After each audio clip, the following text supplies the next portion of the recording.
Hello, Mr. Luong. This is Morella Trin in AP Physics C Period 1. This is my take-home FRQ number 3. It's Part 1, covering questions A through D. Part 1 is asking us to draw a diagram of the forces acting on the block in the given scenario, as well as the acceleration. The free body diagram of this box will have f of g and slightly smaller f of n acting on it. And the only acceleration given is going to be centripetal acceleration. Part B, in terms of the given quantities and acceleration due to gravity, derive an expression of the formula for the normal force acting on the car. We know that the net force in the y direction of the system is going to be equal to 0, and this will include f of g minus f n y equals 0. So f of g is equal to f n y. If we break each of these into their component parts, we get mg is equal to fn sine theta. Isolate for fn by dividing sine on both sides. You get mg over sine theta is equal to your contact force, Fn. Next, looking to part C, derive an expression for the centripetal force in terms of the given quantities and any fundamental constants as appropriate.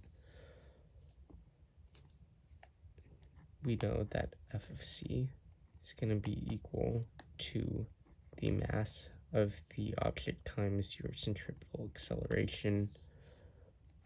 F of c then equals m times v squared over r, because we know centripetal acceleration is v squared over r. Then we can find r by looking at the triangle. If theta is here, h is here, and r is there, we can use tangent of theta, which will equal to r over h, to find that r is equal to h tangent theta. So f of c, in terms of our given variables, is going to equal to mv squared over h tangent theta. Next is part D, which is derive an expression for v in terms of the given quantities and any fundamental constants as appropriate. We know that f of c will also equal to fnx, because that is the only center-seeking force in the given situation, and fnx is equal to fn cosine theta.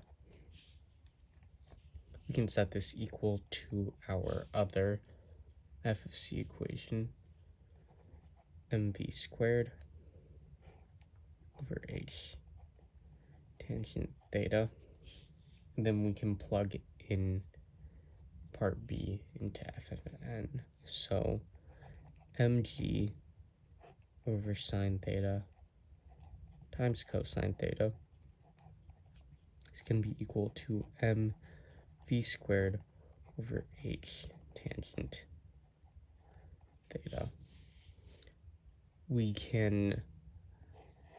It can be shown that cosine over sine theta is equal to 1 over tangent theta because tangent is equal to sine theta for cosine theta, which when altered will look like cosine theta over sine theta, which is this. So we get mg over tangent theta is equal to mv squared over h tangent theta. You can cancel out the tangents and the masses because they're equal across the board. Setting g equal to v squared for h, you can isolate v squared by multiplying the h up to both sides. Gh equals v squared, and if you square root both sides, you get the square root of g of h is equal to v.